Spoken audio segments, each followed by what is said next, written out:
Story China के अंदर 1966 के टाइम में शुरू होती है। ये चाइनीज रेवोल्यूशन का टाइम है। अपने प्रेसिडेंट के कहने पर चाइनीज अपने पुराने रस्मों रिवाज, आदतें, रहने के तरीके सब बदल रहे थे। और ऐसे में एक प्रोफेसर जो फिजिक्स के पुराने रूल्स पढ़ाना बंद नहीं करता, उसे सभी यंगस्टर्स मिलकर एक मीटिंग में सबके सामने मार देते हैं और उसके बेटे डेवेंजी ये सब अपनी आंखों से देखती रह जाती है। सीन कट होकर प्रेजेंट यानी 2024 के टाइम में लंदन का एक सीन दिखाया जाता है, जहाँ एक खबर बहुत ही तेजी से फैल रही है कि साइंटिस्ट अपनी की हुई रिसर्चेस को गलत मानने लगे हैं। दुनिया में कुछ तो ऐसा बदलाव आया है जिसने फिजिक्स के सभी रूल्स को उल्टा के रख दिया। बड़े बड़े साइंटिस्ट पागल होकर अपनी जान देने लगे और ऐसे उनके शुरू किए गए इस दुनिया को एडवांस बनाने वाले सभी प्रोजेक्ट भी बंद हो गए। खबर ऐसी नहीं थी कि गवर्नमेंट इस पे ध्यान न देती, इसीलिए ब्रिटिश इंटेलिजेंस के एक माहिर ऑफिसर डाशी को इस केस की इन्वेस्टिगेशन का काम दिया जाता है, जो इस वक्त एक मरने वाले साइंटिस्ट के घर पे आए थे। उन्हें यहाँ देखने को मिले दीवार पे लिखे हुए बहुत से टाइम काउंटडाउन की शक्ल में नंबर्स और आगे लिखा था I can still see it, यानी मैं अभी भी इन लफ्जों को देख पा रहा हूँ। साइंटिस्ट की पूरी बॉडी चाकू से जख्मी थी, यहाँ तक कि उसने अपनी आंखों को भी नोच के निकाल डाला था। दूसरी तरफ लैब के अंदर हम सोल नामी एक साइंटिस्ट को दिख रहे हैं, जो अभी भी इसी चीज के बारे में रिसर्च कर रहा है कि अचानक ही उनकी सभी स्टडीज कैसे फेल हो गई। इसमें कोई उनकी गलती थी या फिर अचानक ही दुनिया में कोई बहुत बड़ा चेंज आ गया। यहीं पर हम उनके साथी साइंटिस्ट को देखते हैं, जो भी एक बहुत बड़ा एक्सपेरिमेंट कर रही थी। वो इस वक्त पर सोल से कुछ बातें करती है और अगले सीन में किसी कुएं जैसी जगह में गिरकर अपनी जान दे देती है, यानी एक और साइंटिस्ट की मौत, जिसके बारे में सुनने के बाद डाशी उन्हीं के ग्रुप के बाकी साइंटिस्ट पे नजर रखने का डिसाइड करता है, क्योंकि उसे लगता था कि अब अगला कोई इन्हीं के ग्रुप में से मारा जाएगा। डाशी एक बात ये भी नोटिस करता है कि जो साइंटिस्ट ज्यादा बड़े प्रोजेक्ट के ऊपर काम कर रहे थे उनकी मौत पहले हुई है। इनके ग्रुप में हम सबसे पहले मिलते हैं जिनसे, वो मल्टी डायमेंशनल फील्ड के ऊपर रिसर्च कर रही थी। उसके साथ ही ऑगी एक बहुत बड़ी कंपनी की साइंटिस्ट थी, जिसने अपनी कंपनी के लिए एक बहुत ही मजबूत माइक्रोफाइबर तैयार किया था, जिसकी मोटाई इंसानी बाल से भी कम थी। ये दोनों आपस में यही बात डिस्कस कर रहे थे कि आखिर साइंटिस्ट खुदकुशी क्यों कर रही है, और दूसरी तरफ उनके बनाए हुए नए फॉर्मूलाज जो उन्होंने फिजिक्स के रूल्स और लॉस को मद्देनजर रखते हुए डिजाइन किए थे, वो सब भी अब फेल हो रहे थे। इनकी इन्हीं बातों के दौरान ऑगी को अचानक से एक काउंटडाउन दिखाई देने लगता है, जिस काउंटडाउन के बारे में जब वो अपनी साथी से पूछती है तो उसे वो दिखाई नहीं दे रहा था, और ये चीज ऑगी को परेशान कर देती है। और अगले दिन दोबारा जिन को मिलकर वो उससे ये बात डिस्कस करती है कि उसे हर कुछ देर बाद गोल्डन लाइट से चमकते हुए कुछ काउंटडाउन दिखाई दे रहे हैं, जो उसके अलावा कोई नहीं देख पाता। ये बात काफी अजीब थी। साइंटिस्ट का पूरा ग्रुप बैठकर इस चीज को डिस्कस करते हैं, लेकिन किसी को भी ऑगी को उस काउंटडाउन के दिखने की वजह नहीं मालूम थी। वो स्ट्रेस में होटल से बाहर आकर बैठ जाती है, जिस वक्त पर अचानक ही वहाँ पर एक लड़की आ जाती है। वो ऑगी की सिगरेट चलाते हुए उससे बात करना शुरू करती है और बताती है कि मैं जानती हूँ तुम्हें वो गोल्डन काउंटडाउन नजर आ रहा है। उसके मुँह से ये लफ्ज सुनते ही ऑगी हैरान रह चुकी थी। वो लड़की उसे और बताती है कि जैसे ही वो काउंटडाउन खत्म होकर 0 पे आ जाएगा, ऑगी भी पिछले मरने वाले साइंटिस्ट की तरह मारी जाएगी। ऑगी सवाल करती है तुम आखिर हो कौन? ये लड़की अपना नाम तातियाना बताती है और उससे कहती है कि इस काउंटडाउन को रोकने का सिर्फ एक ही तरीका है, तुम जिस नैनो फाइबर बनाने वाले प्रोजेक्ट के ऊपर काम कर रही हो उसे अभी के अभी बंद कर दो। लेकिन ऑगी इस लड़की की ये बात क्यों मानती? उसने इस प्रोजेक्ट में इतनी मेहनत की थी। जवाब में लड़की कहती है अगर तुम्हें मेरी बात पे भरोसा नहीं तो कल रात तुम आसमान में देखना, पूरा यूनिवर्स तुम्हें ऐसा ही करने का इशारा दे रहा होगा। इस लड़की की बातों का सच जानने के लिए वो अगले दिन सोल के साथ रात के 12 बजे सड़क पे बैठ जाती है और हैरान कुन तौर पर आसमान के सभी सितारे एक साथ चमकने लग जाते हैं। वो सितारे बार बार ब्लिंक कर रहे थे, ऐसे जैसे कोई कोड बता रही हो। सोल उस कोड को नोट कर लेता है और ऑगी देखती है कि ये कोड बिल्कुल उसके काउंटडाउन से मैच हो रहा था। अगले दिन वो ऑफिस में आती है। आज उसके नैनो फाइबर की लॉन्च थी। उसके काउंटडाउन में भी सिर्फ 1 मिनट का वक्त रह गया था। वो जल्दी से अपने बॉस से कहकर इस प्रोजेक्ट को बंद करवा देती है और हैरान कुन तौर पर इस वक्त उसका काउंटडाउन भी रुक जाता है। जिसके बाद अब ऑगी समझ चुकी थी कि जितने भी साइंटिस्ट मारे गए हैं उन्हें उनकी किसी न किसी रिसर्च को बंद करने का कहा जा रहा था, और उनके ऐसा न करने पे उनको मरने पे फोर्स किया गया। पर अब ऑगी के जहन में बहुत से सवाल थे कि आखिर वो कौन हो सकता है जो इंसानों को टेक्नोलॉजी में आगे नहीं बढ़ने दे रहा, और आखिर वो ऐसी कौन सी ताकत थी जिसने इस पूरी दुनिया को कंट्रोल करते हुए यहाँ की फिजिक्स को ही बदल डाला है। अब इसके बाद हम जिन को देखते हैं, जो कि अपनी शादी के मरने के बाद उसकी मॉम के घर पे थी, जहाँ साइंटिस्ट की मॉम जिन को उसका बनाया एक एडवांस हेलमेट देती है, जिसे लेकर जिन अपने घर आ जाती है। जिन इस हेलमेट को पहनते ही वर्चुअल रियलिटी में पहुंच चुकी थी, गेम की एक ऐसी दुनिया जहाँ उसे सब कुछ असल दिखाई दे रहा था। उसे यहाँ सब कुछ बहुत ज्यादा रियल लग रहा था। वो इंसानों को टच कर सकती थी, उन्हें फील कर सकती थी। वो परेशान होकर इस हेलमेट को उतार देती है और अगले दिन अपने दोस्त जैक को दिखाती है। इस हेलमेट की क्वालिटीज बताने के साथ वो जैक को कहती है कि ऐसा एडवांस हेलमेट कोई आज के टाइम में नहीं बना सकता। उसने ये कैसे किया होगा मुझे नहीं पता। अब इस हेलमेट की और क्वालिटीज को चेक करने के लिए ये दोनों एक साथ हेलमेट पहनकर उसकी वर्चुअल रियलिटी के अंदर पहुंच जाते हैं। ये एक गेम थी और यहाँ पर अजीबो गरीब तरह के नेचुरल डिजास्टर्स आया करते थे, जैसे अचानक गर्मी का इतना बढ़ जाना कि वहाँ पर लोग सूख जाया करते थे। कभी मौसम इतना ठंडा हो जाता कि तूफान रुकता ही नहीं था और कभी कभार तो यहाँ की ग्रेविटी खत्म हो जाती थी। इन हार्श कंडीशंस के अंदर यहाँ के इंसानों ने अपने आप को सुखाकर स्लीप मोड में भेजना सीख लिया था और वो लोग सही मौसम आने पर अपने आप को पानी में डालकर जिंदा कर लिया करते थे। गेम ये थी कि इन्हें फिजिक्स के जरिए जानना था कि इस प्लेनेट का टेम्परेचर इतना जल्दी चेंज कैसे हो जाता है। जिन और जैक दोनों ही बहुत सही थे। जैसा हमें पता है वो तो साइंटिस्ट थे, वो जल्द ही ये बात पता चला लेते हैं कि ये प्लेनेट जिस सोलर सिस्टम के अंदर है वहाँ एक नहीं बल्कि तीन सूरज हैं, जिनके एक साथ ऑर्बिट्स में रिवॉल्व करने की वजह से मौसम इतनी जल्दी तब्दील होता है। और जैसे ही ये तीनों सूरज एक लाइन में आ जाते हैं तो इस दुनिया में आग लग जाती है। और ये बात जानने के बाद इन्होंने गेम का पहला लेवल पार कर लिया था। गेम के नेक्स्ट लेवल पर ये लोग देखते हैं कि आइजैक न्यूटन जैसे बड़े बड़े साइंटिस्ट इसी गेम के अंदर इस प्लेनेट की 3 बॉडी प्रॉब्लम सॉल्व करने आए थे। 3 बॉडी प्रॉब्लम मीन्स 3 सूरज का एक प्लेनेट के गिर्द रिवॉल्व करना। वो देखते हैं कि बड़ी बड़ी साइंटिस्ट ने मिलकर यहाँ इंसानों के जरिए एक कंप्यूटर बनाया था 3 बॉडी प्रॉब्लम को सॉल्व करने के लिए, वो भी एक कैलकुलेशन के जरिए। तब यहाँ खड़े हुए जिन और जैक सभी चीजों का अच्छे से अंदाजा लगाते हैं और उन्हें बताते हैं कि 3 बॉडी प्रॉब्लम कभी भी सॉल्व नहीं हो सकता, ये एक अनसॉल्वेबल प्रॉब्लम है। और उनके ऐसा कहते हैं यहाँ पर एक लड़की आकर उन्हें बताती है कि तुम लोगों ने बिल्कुल सही बताया, इसीलिए तुम लोग लेवल 2 भी पार कर चुके हो और अगर तुम लोगों ने लेवल 3 पार कर लिया तो तुम्हें जल्द ही इस गेम के क्रिएटर से भी मिलवाया जाएगा। सीन कट होकर हमें पास्ट में चाइना का सीन दिखाया जाता है, जहाँ मरने वाली प्रोफेसर की बेटी वेंजी को मिलिट्री पकड़ कर ले जा चुकी थी। पहले तो उससे मजदूरी करवाई जाती है और फिर जब मिलिट्री वालों को उसका साइंस पे लिखा हुआ एक आर्टिकल मिलता है तो वो उसके टैलेंट को जानते हुए उसे अपनी एक खुफिया बेस पे ले आते हैं, जहाँ उसे पता चलता है कि चाइनीज ने एक बहुत बड़ा ट्रांसमीटर लगाया हुआ है जो सिग्नल्स दुनिया के बाहर भेजता है, जिसका मकसद है कि अगर इस दुनिया के बाहर कोई भी एलियन रहता है और वो उन्हीं की तरह एडवांस है तो वो उनसे कांटेक्ट करे। थोड़े से कैलकुलेशन के बाद वेंजी इस सारे सिस्टम को समझ आती है और कुछ कैलकुलेशंस करके अपने हेड को बताती है कि उनका ट्रांसमीटर दूसरे प्लेनेट पर सिग्नल भेजने के लिए कमजोर है। अगर ट्रांसमीटर का रुख सूरज की तरफ कर दिया जाए तो वो उसके सिग्नल्स की ताकत को बढ़ाते हुए दूसरे प्लैनेट्स तक उनके सिग्नल्स को पहुंचा सकता है। 8 साल के लंबे इंतजार के बाद आखिर एक दिन उसे एलियंस का मैसेज आता है, जिसे देखकर वो बहुत ज्यादा हैरान हो चुकी थी।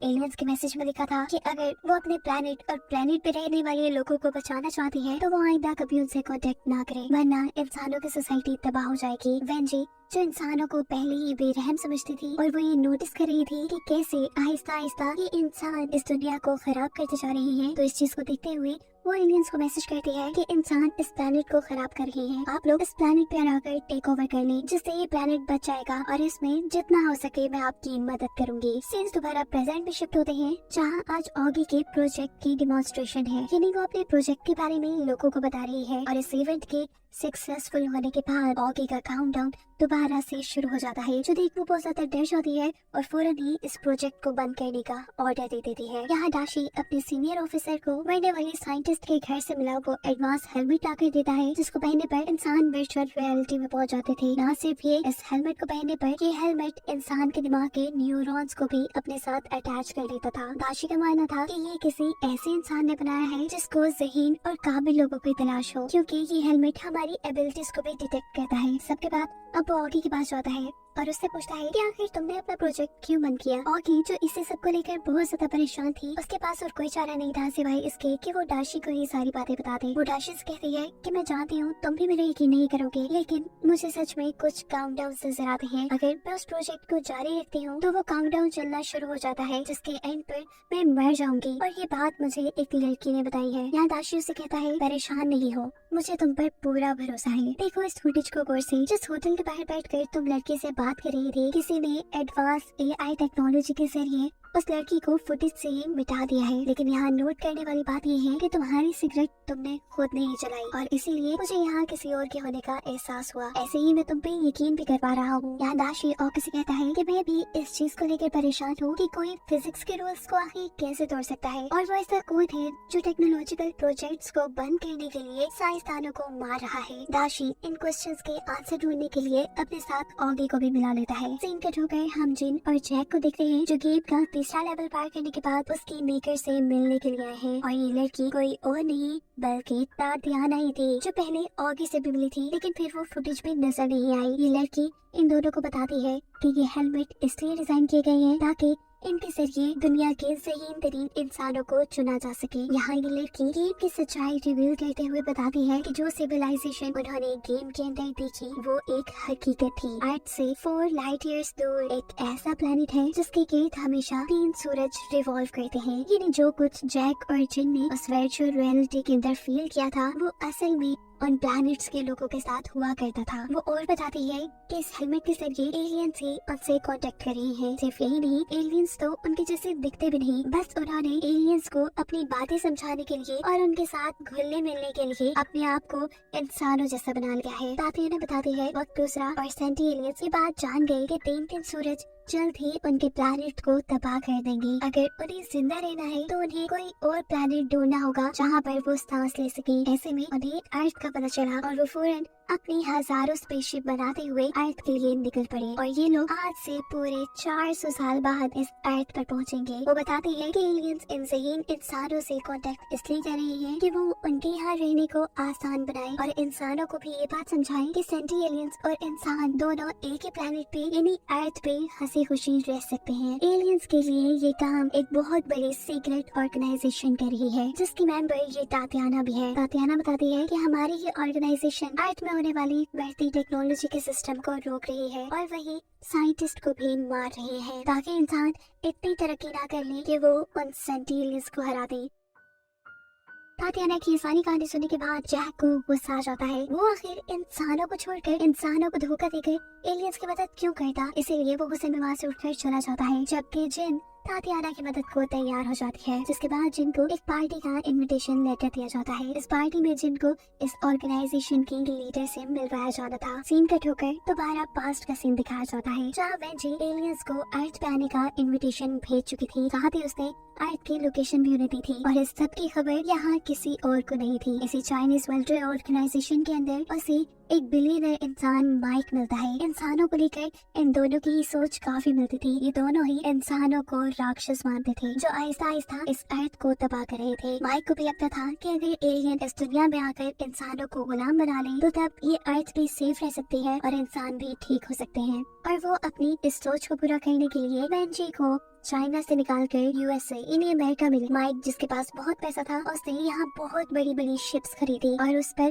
बड़े बड़े एंटीनास लगाए एलियन से कांटेक्ट में रहने के लिए। ये लोग अब पूरी दुनिया से छुपकर एलियन से कम्युनिकेट करने लगे थे, जहाँ उन्होंने अर्थ की सारी इंफॉर्मेशन एलियंस को दी। सीन कट होकर प्रेजेंट में हमें जैक को दिखाया जाता है जो तातियाना के ऑफिस से उठकर सीधा अपने घर आया था। हम देखते हैं कि यहाँ तातियाना उसके पीछे आ चुकी है। वो जैक से कहती है कि जो साइंटिस्ट हमारे साथ नहीं उसे जिंदा रहने का भी कोई हक नहीं। ऐसा कहते ही वो जैक को मार चुकी थी और अपने आप को उसने सीसीटीवी से लाइव कर लिया था। जैक के मरने के बाद जिन को भी एहसास हो जाता है कि वो गलत लोगों का साथ देने जा रही है, इसीलिए वो डाशी और उसके सीनियर ऑफिसर को तातियाना की सारी कहानी सुना देती है। साथ में सेंटी एलियंस के इस दुनिया में आने वाले प्लान के बारे में भी बता देती है। जिन अब जल्द ही तातियाना के ग्रुप से बाहर निकलना चाहती थी। हालांकि वो ये भी जानती थी कि अगर वो ग्रुप से बाहर निकली तो तातियाना उसे भी मार देगी। और इस वक्त पर दाशी उसे एक मशवरा देता है। वो कहता है कि तुम उन्हीं के ग्रुप में रहने का नाटक करो और उनकी सारी खबरें हमें दो। दाशी उससे सीक्रेट कल्ट को पकड़ने में मदद मांग रहा था, जो असल में एलियंस को इस दुनिया में बुलाना चाहते थे। अगर कल्ट के लीडर पकड़े जाते तो ये मसला खुद ही सॉल्व हो जाता। सीन कट होकर अब हमें वेंजी और माइक को दिखाया जाता है, जिन्होंने काफी साल पहले मिलकर शिप्स के ऊपर एलियंस से कम्युनिकेट करने के लिए एंटीनास लगाए थे। हम देखते हैं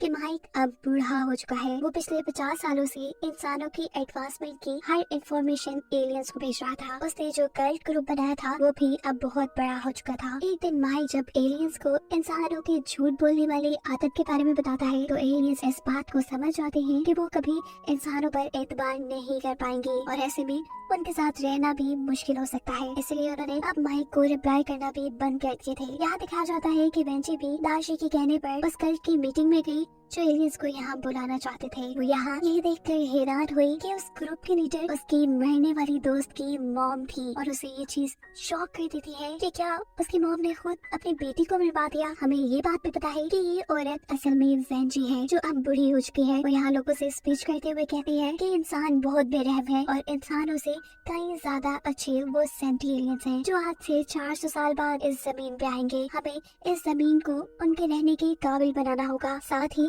इंसानों को ताकतवर होने से रोकना है और उनकी टेक्नोलॉजिकल एडवांसमेंट को भी रोकना है ताकि वो एलियन से ज्यादा ताकतवर होकर उनसे लड़ न पाए। इस स्पीच के दौरान अचानक पुलिस यहाँ पे रेड करने के लिए आ जाती है। सभी लोगों को पकड़ा जाने लगता है और यहाँ तातियाना देखती है कि पुलिस जिन को एक साइड पे ले गई थी। इसका मतलब था कि जिन ने ही उन्हें धोखा दिया था। इस गुस्से में वो पुलिस और जिन के ऊपर गोली चलाती है। गोली चलाने की वजह से वहाँ भगदड़ मच चुकी थी, लेकिन इसके बावजूद भी पुलिस ने वेंजी और यहाँ के कई लोगों को अरेस्ट कर लिया था। इस दौरान दाशी ने जिन को भी बचा लिया था, लेकिन तातियाना उनसे बचकर कहीं भाग गई।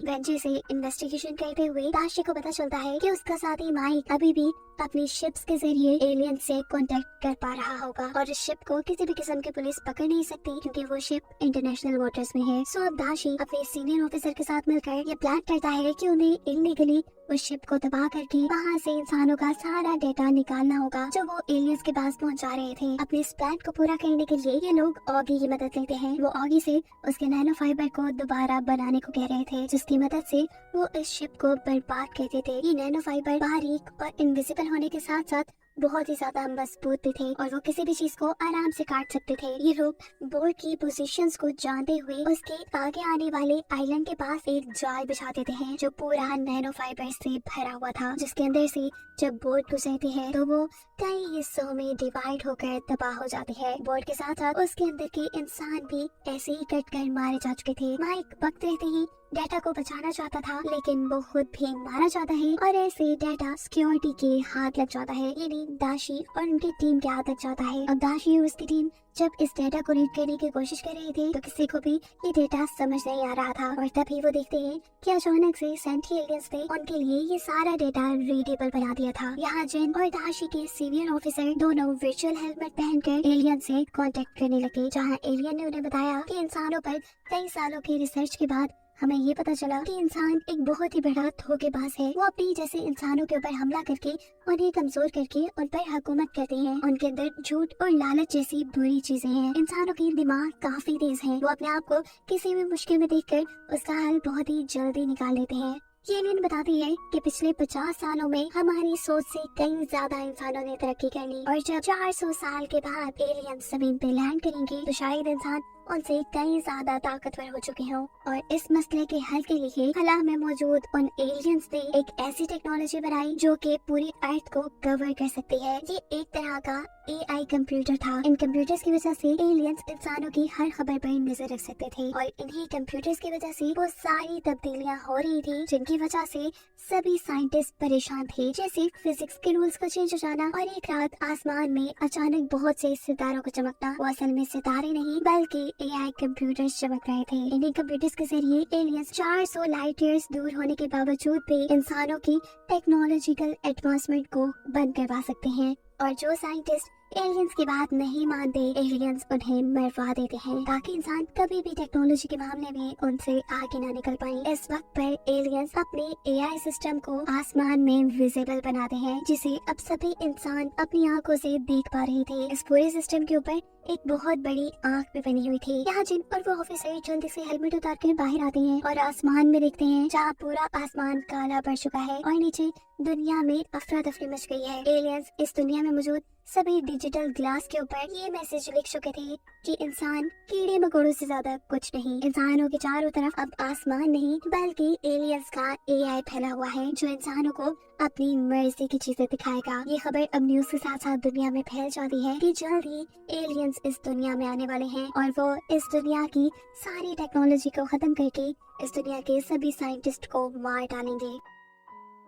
लोगों में डर फैल जाता है, अफरा तफरी मचाती है और सिचुएशन को कंट्रोल करने के लिए आर्मी सड़कों पे निकल आती है। इस वक्त पर यूनाइटेड नेशंस में एक मीटिंग बुलाई जाती है ताकि सारे मुल्क इकट्ठे मिल बैठकर इस बड़ी सी प्रॉब्लम का सोल्यूशन निकाल सकें। यूनाइटेड नेशंस के मुताबिक अभी एलियंस के आने में 400 साल थे और वो बहुत ही आसानी से उनको हराने की तैयारियां कर सकते थे। दिखाया जाता है कि जिन यहाँ वेंजी से मिलती है, वो उसे कह रही थी कि तुम हमारी सबसे बड़ी दुश्मन हो, लेकिन देखना हम भी हार नहीं मानेंगे। यहाँ दिखाया जाता है कि दाशी के सीनियर ऑफिसर दुनिया में बचे हुए सभी साइंटिस्ट की एक मीटिंग बुलाता है, जिन्हें अब मिलकर काम करना था और उन्हें एलियंस के बारे में ज्यादा से ज्यादा चीजें पता चलानी थी। वो किन चीजों पर सर्वाइव करते हैं, क्या खाते हैं, कैसे रहते हैं, वगैरह वगैरह। ये बात जानने के लिए उन्हें किसी एलियन तक जाना था। साइंटिस्ट यहाँ मशवरा देते हैं कि अगर हम एक प्रॉप को बनाकर स्पेसशिप में भेजें तो वो जरूर हजारों में से किसी एक एलियन शिप से टकरा जाएगी और उसके जरिए हम एलियंस के बारे में पता चला पाएंगे। सभी को ये आइडिया पसंद आता है और जिनकी लीडरशिप के अंदर ये लोग कुछ ही सालों की मेहनत के बाद एक ऐसा प्रॉप बना लेते हैं जो लाइट स्पीड से ट्रैवल करते हुए स्पेस में जाएगा। ये प्रोजेक्ट काफी महंगा पड़ने वाला था। इसमें कोई इंसान इसलिए नहीं जा सकता था क्योंकि उसका वजन बढ़ जाता और फिर वो इतनी स्पीड में ट्रैवल ना कर पाता। या ऑफिसर जिनको मशवरा देते हैं कि क्यों ना उस प्रॉप के अंदर किसी इंसानी दिमाग को रखा जाए जो एलियन की स्पेसशिप के साथ टच होते ही सारा का सारा डेटा जमीन पे भेजते। लेकिन इसके लिए अपना ब्रेन कौन देता? ब्रेन देने में तो वो मर जाते और उन्हें किसी आम इंसान का दिमाग भी नहीं चाहिए था, उन्हें किसी सही साइंटिस्ट का दिमाग चाहिए था। और यहाँ पर जिनको अपना एक साथी याद आता है जिसे अब कैंसर था और उसके पास कुछ ही दिनों की जिंदगी बची थी। वो इंसानों को बचाने के लिए अपनी जान की कुर्बानी देने को मान जाता है और अब प्लान के मुताबिक विल नामी इस साइंटिस्ट के ब्रेन को निकालकर प्रॉप में डाल दिया गया था। कुछ ही देर में उस प्रॉप को स्पेस में लॉन्च भी कर दिया जाता है। दिखाया जाता है कि वो बड़ी तेजी से एलियंस की स्पेसशिप की तरफ बढ़ रहा था, लेकिन आखिरी वक्त पर वो प्रॉप अपना रास्ता चेंज कर लेता है, जिसका मतलब था कि इंसानों का ये प्रोजेक्ट फेल हो गया और वे इसका सेक्रीफाइस भी बेकार किया। इस प्लान के फेल होने के बाद ये लोग अब अगला प्लान बनाते हैं। इंडिया से एक मेजर बुलाए जाते हैं जिनकी लीडरशिप में अब चांद पे एक बेस बनाई जाएगी जिसके जरिए वो लोग एलियन से लड़ेंगे। सिंकट होकर हमें दिखाया जाता है तातियाना को, जो स्कल्ट में बच गई थी और वो अब एलियंस के किसी भी सिग्नल का इंतजार कर रही थी। दूसरी तरफ दिखाया जाता है कि दाशी सोल नामी उस साइंटिस्ट को लेकर जो ऑगी और जिनका दोस्त था यूएन की मीटिंग के अंदर पहुंचता है, जहाँ यूएन यानी यूनाइटेड नेशन के लीडर इन सबको बताते हैं कि एलियंस के एआई का आसमान में होने की वजह से वो लोग जमीन पे कुछ भी करेंगे तो एलियंस को उसकी खबर हो जाएगी। इंसान चाहे जितना भी ताकतवर कोई वेपन बना ले, एलियंस उसकी खबर लेकर अपने आप को उससे भी ज्यादा मजबूत कर लेंगे। लेकिन अब खुशी की बात ये थी कि बहुत रिसर्च के बाद कुछ साइंटिस्ट ने इस एआई की एक कमजोरी ढूंढ निकाली थी, जहाँ ये एआई इंसानों को सिर्फ ऑब्जर्व कर सकता है, इंसानों को अपनी मर्जी की चीजें दिखा सकता है, लेकिन वो इंसानों का दिमाग नहीं पढ़ सकता। सो इसलिए इंसानों के पास उनकी सबसे बड़ी ताकत उनका दिमाग है और इसी चीज को ध्यान में रखते हुए यूएन ने एक नया प्रोजेक्ट बनाया था। इस प्रोजेक्ट में सिर्फ 3 लोग काम करने वाले थे। इन 3 लोगों का मेन मिशन था एलियंस को हराना और जो भी प्लान था वो उसे अपने दिमाग में रखने वाले थे। किसी भी तरह से वो उस प्लान को किसी दूसरे को नहीं बता सकते थे। अपने प्लान को पूरा करने के लिए उनको दुनिया की सारी अथॉरिटीज दी गई थी। वो जो भी हुक्म करेंगे अथॉरिटीज वो पूरा करेंगी। और इन 3 लोगों में एक सोल भी था, जिसके बाद हम देखते हैं कि दाशी जिन और सोल को लेकर एक ऐसी जगह पे गया है जहाँ पे बहुत से बग्स हैं। वो इन दोनों से कहता है कि चाहे एलियंस उन्हें बग्स समझते हो, लेकिन वो ये नहीं जानते कि जब लड़ाई उनकी जिंदगी की आ जाए तो वो कुछ भी कर सकते हैं और वो करेंगे भी। और इसी इरादे को करते हुए इस सीजन का यही एंड हो जाता है।